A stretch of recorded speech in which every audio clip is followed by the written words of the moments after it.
네, 또 일요일입니다. 일요일 4부는요, 특별한 코너가 기다리고 있죠. 바로 원광대학교 HK 플러스 동북아시아 인문사회 연구소 지역 인문학센터와 함께하는 찾아가는 인문학 굿모닝 인문학 길잡이 이충훈 아나운서와 함께합니다. 어서 오세요. 안녕하세요. 반갑습니다. 네, 우리 지역에 중요 명소들 이렇게 찾아다니고 있는데요. 네네. 이번 주는 어디 가시나요? 진안 갑니다. 진암. 저는 궁금하더라고요. 네. 그 전라남도 전북 이렇게 쭉 크로스하면서 경남까지 이어지는 이 섬진강.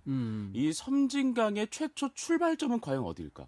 뭐 그런 생각 해봤잖아요. 네네네네. 이 강줄기의 출발점은 과연 어디일까? 음. 이 굉장히 궁금한데 오늘 해답을 찾았습니다. 아, 그래요? 네. 네, 어딘가요? 진안. 진안 쪽에 있는 한 샘이었습니다. 아. 작은 샘.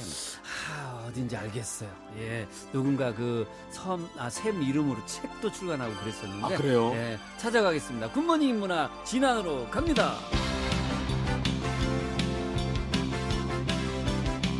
원광대학교 HK 플러스 동북아시아 인문사회 연구소 지역 인문학센터와 함께하는 찾아가는 인문학 굿모닝 인문학 시간. 오늘은 김동철 문화해설사와 함께하겠습니다. 안녕하세요. 안녕하십니까. 네. 자, 오늘은 어떤 것을 소개하시나요? 예, 세상의 모든 시작은 물방울 하나로부터 비롯됩니다. 네. 풀잎 끝에 매달려 햇살 한 줌에도 흩어져 버리는 이슬이지만 이곳은 끈기 하나로 기어이 바위를 뚫고야 마는 낙숫물 같고요. 네. 작고 둥근 물방울은 작지만 절대 가볍지 않습니다.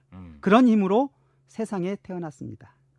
산봉우리 꼴짝이 바위의 너덜지대에서 탄생한 이 물방울은 네. 모여서 우리나라에서 네 번째로 크고 생태계가 가장 깨끗한 강이면서 본류는 3도 8개군의 땅을 적시고 네. 경상도와 전라도를 이어주는 섬진강 발원지 대미샘을 소개해드리려고 합니다. 그렇군요. 예. 네. 지역마다의 강의 이름은 다르게 부를지언정 그 강이 시작되는 발원지 자리임을 명확하게 한 곳을 가리키고 있습니다. 이렇듯 모두가 섬진강의 시작을 대미샘으로 두고 있는데요. 네. 그것만으로도 섬진강이 통과하는 지역마다 네. 서로 다른 이름을 하나로 단단하게 묶어주는 것이 대미샘입니다. 이곳 산에서 내려온 물방울 하나가 바다에 닿기까지 걸어가는 길이 참으로 길고 멉니다. 그리고 그 길이만큼 물방울은 하나하나가 수많은 이야기를 끌고 오고 있습니다. 네네. 흐르며 닿았던 곳의 시간과 공간, 그리고 사람들의 모든 이야기가 네. 시작되는 발원지가 되고 도랑이 되고 하천을 이루고 강물이 되어 바다에 도착합니다. 네. 하여 대미샘이 아주 작고 소박해서 물방울 하나로 흐를 때 엉김없이 새로운 이야기가 들려오는 장소입니다. 자, 오늘은 이제 지난 대미샘에 대해서 배워볼 텐데 대미샘은 우선 어디에 위치해 있을까요? 예, 제가 정확히 말씀을 드리겠습니다. 대미샘의 정확한 위치는 진안군 백운면 신암리 원신암 마을의 상추마기골 중간 지점에 있습니다. 이것을 큰 의미로 말씀드리면 진안군과 장수군 사이에 걸쳐 있는 팔공상자락의 꼴짜기에 형성되어 있고 네. 대미샘을 둘러싸고 있는 공간적 배경과 생태적 환경을 말씀드리겠습니다. 네. 진안군 백운면 신암리 원신암 마을을 지나 북쪽으로 오개치 고개를 향하다 보면 대미샘 자연형림이 있습니다. 네. 여기서 조금 더 올라 오른쪽으로 가면 벌통 밭골 꼴짜기 오솔길로 들어서 700m 올라가면 대미샘에 도착합니다.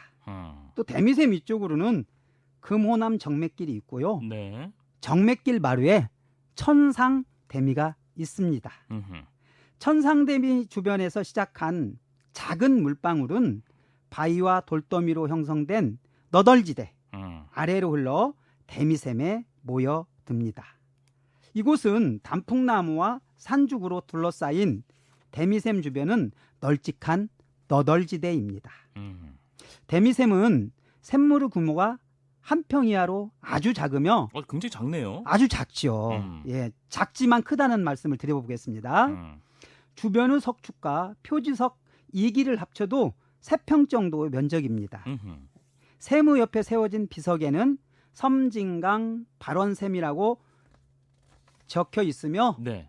세무 바로 위에 한자로 쓰여진 섬진강 발원지라고 쓰인 비석이 세워져 있습니다. 허허. 예. 대미샘에서 시작하는 등산로는 천상대미, 오개치, 전망대, 네. 성각산, 대미샘 휴양림, 체험숲까지 연결되어 있어 아주 고즈넉한 등산로의 장소입니다. 평소에 굉장히 궁금했거든요. 이 강줄기 그리고 바다의 시작점은 과연 어디일까? 예. 이런 것이 굉장히 궁금해서 항상 좀 이렇게 뭐랄까 좀 마음속에만 품었는데 예. 오늘은 그 발원지가 대미샘이라고 하니까 굉장히 신기하기도 하고 좀 환상의 느낌이 좀 들기도 합니다. 예, 예. 대미샘은 무슨 뜻이고요? 또 우리 해설사님의 시각으로 바라본 대미샘의 의미는 과연 또 무엇일지 이것도 한번 좀 알려주세요.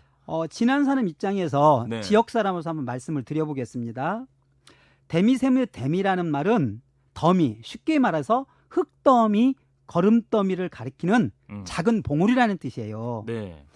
전라도 사투리로 섬진강에서 천상으로 올라가는 봉우리라는 뜻에서 천상대미라고 불렀다고 합니다. 그렇군요. 예, 샘이 천상대미 따여 대미샘이라 한 것이고 사실 천상이라는 커다란 이름이 붙여 있긴 하지만 대미샘은 그 규모가 매우 작은 곳입니다. 네. 샅샅이 살펴보거나 뒤집어 볼 필요도 없이 딱 보이는 만큼이 전부인데요. 그 규모가 한 평에 미치지 못하는 작은 장소입니다. 주변에 있는 석축과 대미샘을 알려주는 비석 2기를 다 끌어모아도 겨우 3평 크기의 둘레이죠. 비석에는 섬진강 발원지 대미샘이라고 새겨져 있고요. 이 문구마저 없었다면 모르고 지나칠 사람도 적지 않을 것입니다. 네네. 또한 기대를 하고 일부러 찾았다면 실망할 사람이 있을지도 모르죠. 그렇군요. 예. 하지만 막상 마주해 보면 이 자금이 대견스럽게 보입니다. 물방울이 가진 단 하나의 꿈이 서로를 이끌며 바다로 나가기 때문이죠. 네. 804의 대미샘은 섬진강의 첫 번째 물방울입니다. 우리나라에서 4번째로 길다고 했지만 그 시작을 처음 꿈꿨던 곳이 바로 대미샘이기 때문이죠. 네. 또한 대미샘은 하늘로 올라가는 시작이기도 합니다. 대미샘에서 시작한 물방울이 아래로 흘러 바다를 향했고 대미샘 이름은 높이 위로 올라가 하늘에 닿았을 것입니다. 대미샘, 즉 발원지에 대한 의미를 한마디로 말씀드리기는 어렵지만 네네. 세상의 모든 시작은 물방울 하나로부터 시작한다고 했습니다. 네네. 지붕 위로 내리는 빗방울도 흩어져 버리기는 똑같지만 끈기 하나로 바위를 뚫고야 마는 낙숫물같이 작고 둥근 물방울. 이 물방울 하나에 깃든 작지만 절대 가볍지 않은 힘으로 세상에 태어났답니다. 물방울이 꽃방울처럼 제 몸을 터뜨릴 때 그로부터 푸른 하늘이 열리고 땅은 더욱 단단해집니다. 네. 사람도 그렇게 물방울로부터 온다고 하네요. 네.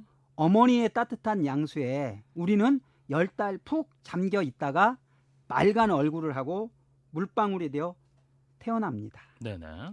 물에서 태어난 모든 생명은 물방울의 기억을 가지고 있습니다. 그리고 이를 증명하듯 물에서 조금만 멀어져도 순식간에 생명의 목마름을 느낍니다. 살아있는 것들은 모두 물을 옆에 두고 살았고 물방울 하나가 물방울을 불러 모아 개울이 되고 시냇물이 되고 네. 강물이 되고 바다로 흐렸답니다. 또한 물 가까이에 사람과 사람이 모이니 이야기가 바다에 닳도록 넘쳐 흘렀습니다. 그래서 물을 보면 그곳에 살았고 혹은 여전히 살고 있는 사람들의 이야기 소리가 두런두런 들리네요. 그러네요. 예. 네. 그러면 사람들이 말한 그 이야기를 쫓아가다 보면 마음은 자연스럽게 바다로 흘러가죠. 네네. 하지만 간혹 물도 거슬러 올라가고 싶을 때가 있으며 처음의 자리로 되돌아가서 사람들은 꿈을 꾸고 싶을 때 우리가 꿈을 바꾸고 싶을 때가 있겠죠. 네. 물방울 하나가 끌고 가는 바다로 긴 여정은 인생의 출발과 꿈, 그리고 역경과 희망과 시작과 마무리입니다. 그리고 많은 등산객들이 즐겨 찾고 있는 장소입니다. 또한 천상대미를 중심으로 팔공산, 서구리째, 천상대미, 오개치, 신광제, 마이산 동봉으로까지 연결되는 금호남 정맥길에 연장선상에서 함께하고 있답니다. 네. 대미샘과 섬진강은 정말 때려야 뗄 수 없는 그런 관계라고 생각이 드네요. 예, 그렇죠. 이 관계 속에서 조금만 우리가 더 한번 좀 깊이 있게 살펴보면 좋을 것 같은데요. 예, 그 이야기를 한번 좀 들려주시면 좋을 것 같아요. 그렇습니다. 대미샘과 섬진과의 관계는 떼놓아야 떼일 수 없죠. 진안군 입장에서 보면 그 자체로 진안군은 산이라고 불러도 좋을 만큼 산이 유독 높고 많습니다. 네. 그래서 귀가 한 번 막혔다 열릴 만큼 오르고 올랐을 때 비로소 진안고원에 들어설 수 있다고 합니다. 진안에 들어서도 산이 겹겹이 둘러싸고 있으니 마이산과 같이 웬만한 모양새가 아니고서는 눈에 띄지 않을 정도입니다. 특히 백운면 신암리의 팔공산은 한 번씩 마음이 먼저 오르는 곳이라고 하네요. 구름이 쉬어간다는 백운, 그리고 암석이 많다는 신암. 옛 기록에 의하면요, 신암이라는 이름은 뗄나무나 험한 바위를 뜻한답니다. 여하튼 백운과 신암이라는 이름이 뜻하는 바는 명확하죠. 그만큼 하늘에 가깝다는 것을 의미합니다. 그러네요. 그래서 대미샘 위에 천상대미가 있는 것입니다. 네. 팔공산은 엄밀히 따지면 백운과 장수에 걸쳐 있는 산인데 네. 이름도 여럿입니다. 신증 동국 여지승남 장수현조에 보면 성수산 또는 성적산이라 하고 팔공암 있어 팔공산이라고도 한다라고 기록되어 있으며 진안조에는 중대산이라고 남아있다고 합니다. 예. 팔공산은 진안의 남쪽 금호남 정맥길 위에 솟아오른 산으로 북쪽은 성수산과 마이산으로 이어지고 서북쪽은 같은 이름을 나누어 가진 성수산, 서쪽은 영대산, 남쪽은 신무산과 묘목산 등에 둘러싸여 있어 네. 빼어나게 우뚝 솟아 있으면서도 주변의 큰 산들과 서로를 둘러 감싸주는 형상입니다. 그리고 그 팔공산 서쪽 계곡에는 대미샘이 있지요. 그렇군요. 예. 이제 진안에 내리는 빗방울은 어느 산자리에 닿느냐에 따라 금강이 되기도 하고요. 네. 섬진강이 되기도 합니다. 네. 예. 금강이 시작되는 전라북도 장수군 뜸봉샘과 섬진강이 시작되는 진안군 백운면 대미샘이 같은 산줄기로 나누어 가진 이웃이죠. 네. 예. 금강이 되면 서해로 가고 섬진강이 되면 남해로 가니 한날 한시에 내린 빗방울의 운명이 꽤 얄궂죠. 그러네요. 예. 하지만 작은 빗방울의 운명도 가를 만큼 진안이 높고 깊은 곳에 있음이 새삼 실감나기도 하죠. 그 높고 깊은 산에서 본 그 바다를 꿈꾸며 대미샘으로 모여드는 물방울들, 하늘에서 떨어진 빗방울과 산의 뿌리 끝에서 올라온 물방울들은 대미샘에 모였다가 처음의 한 발을 내딛는다고 합니다. 네네. 그 물방울들이 진안 고원을 따라 남서쪽으로 흐르면서 전라북도 진안군 신암리를 휘돌아 백운 물레방앗간을 거쳐 마령, 임실 관촌, 섬진강댐, 임실 덕치, 남원 대강, 전라남도 곡성 구례와 예.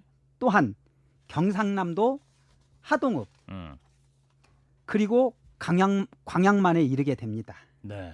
이 섬진강 물줄기는 이 본류는 3계도 8개 시군에 걸쳐 총 218.6km. 길어요. 길죠. 네. 물길의 시작은 작은 물방울 하나였어요. 흘러 강이 되었고요. 큰 물줄기를 만든 강물은 남쪽 바다, 즉 남쪽 바다 입구 광양문으로 흘러듭니다. 맞습니다. 그 물길이 무려 500리 섬진강길이라고 모두가 말하죠. 네. 그런데 이제 조선 용조 때 편찬한 상경표를 보면 우리나라 백두산에서 지리산까지의 산길의 족보입니다. 상경표는. 오, 네. 백두대간이 만들어졌을 당시에는 섬진강의 발원지가 마이산의 남쪽에 있다고 조상들에 의해서 전해져 내려왔습니다. 네네. 그런데 최근에 과학의 발전으로 강과 바다가 만나는 하구에서 제일 멀고 높은 곳이 발원지가 되었습니다. 네. 그리고 1년 365일 하루하루 샘물이 쉬지 않고 흘러내려야 합니다. 그렇듯이 섬진강과 대미샘은 떼어놓을 수 없는 관계입니다. 이런저런 이유 때문에 섬진강 본류에 맞닿아 사는 사람들은 문화적 동질감을 함께 나눌 수 있는 관계에 놓여 있고요. 맞아요. 옛날부터 우리 조상들은 물질기를 따라 강변마을이 형성되었고 큰 장터도 들어섰죠. 전북 동부 내리구 무진장 사람들은 남쪽 바다로 흘러가는 섬진강을 따라 남원장, 순창장, 화계장터에서 모두 만났답니다. 섬진강을 가운데 두고 강 건너 이웃과 사돈을 맺었고 네. 멀리 떠나지 않고 강변마을의 공간과 문화 공동체를 사람들이 만들어져 나누었다고 합니다. 그렇습니다. 이렇게 대미샘과 섬진강은 때려야 뗄 수 없는 관계라는 것을 저희가 확인을 했는데, 자 이제 대미샘에 대해서는 우리가 많이 알아봤으니까 마지막 질문으로 섬진강 또 빼놓고 우리가 이 방송 종료하면 섬진강 서운할 것 같아요. 그렇죠. 섬진강에 대해서도 한번 좀 짚어주시면 마지막 말씀으로 들어보도록 하겠습니다. 예, 섬진강을 부르는 이름은 지역마다 조금씩 달렸다고 합니다. 네. 옛 문헌에 의하면 진안에서는 백마강 또는 백마천으로, 네. 임실에서는 우남강, 남원에서는 순자강으로 불렸고요. 곡성에서는 압록강으로, 구례에서는 잔수강으로 불렀다고 하며 광양에서는 섬진강 혹은 섬강으로 불렀다는데 네네. 지금에 와서는 대부분 하나로 통일해서 섬진강이라고 불러줍니다. 맞습니다. 예, 이름만 들어서는 모두 제각각 서로 다른 곳을 말하는 것 같습니다. 하지만 부르는 이름이 다를 뿐입니다. 옛 문헌에 의하면 섬진강의 시작은 모두 진안현, 중대산, 고중대부근 혹은 팔공산, 북서사면이라고 쓰여져 있습니다. 예. 지역마다 강의 이름을 다르게 부를지언정 그 강이 시작된 처음의 자리만큼 명확하게 한 곳을 가리키고 있습니다. 이렇듯 모두가 섬진강의 시작을 대미샘으로 두고 있으니 그것으로도 이름의 서로 다름을 하나로 단단하게 묶어주고 있습니다. 그렇다면 왜 섬진강일까? 여기에는 이름에 담긴 전설이 남아있죠. 고려 우왕 때 섬진강 하구에 숫자를 헤아릴 수 없을 정도의 왜구들이 침입해 왔습니다. 하하. 예, 하구 주변의 고려 백성들은 피난을 떠났겠죠. 그런데 어머니와 딸만 사는 두 모녀는 쉽게 피난을 떠나지 못했답니다. 왜구들은 파도처럼 몰려들었고 목숨이 이태로운 모녀는 하늘에 빌고 빌었답니다. 목숨을 구해주시라고 또한 빌었죠. 그 순간 어디에서 수만 마리의 두꺼비떼가 울부짖는 소리에 왜구들은 하늘이 노해서 네. 우리를 돕지 않는다고 생각하고 도망쳤겠지요. 오, 네. 예, 그래서 두꺼비 섬자. 아, 이게 두꺼비 섬자구나. 예, 그렇죠. 나루 진짜. 이 두 개를 붙여 섬진강이라 불렀습니다. 아, 이렇게 유래가 형성이 되는 거군요. 예, 예. 네. 하지만 이 전설은 섬진강이 품고 있는 오래된 이야기 중에서 네. 가장 작은 물방울에 불과하죠. 분명 우리는 알지 못하는 기록되지 못한 기억이 섬진강에 가득할 것이기 때문이죠. 그래서 무엇이라 불러도 상관없다는 듯 섬진강은 그저 바다로 흘러내립니다. 네. 하지만 섬진강도 어떤 때는 올라가고 싶을 때가 있을지도 모르죠. 처음의 자리로 되돌아가서 꿈을 꾸고 또 꿈을 꾸고 또 꿈을 꾸고 이러고 싶을 때가 있을지도 모르고 네. 넓은 바다가 아닌 작은 대미샘을 동글동글하고 말랑말랑한 물방울로 기억을 만나고 싶을지도 모른다는 생각이 들게 합니다. 네, 알겠습니다. 오늘은 우리 해설사님의 이야기를 들으니까 뭔가 수필 하나를 듣는 것 같은 그런 느낌이었어요. 자, 오늘은 진한 대미샘 그리고 또 섬진강에 대해서 알아보는 시간이었습니다. 김동철 문화해설사님이었습니다. 오늘 고맙습니다. 고맙습니다.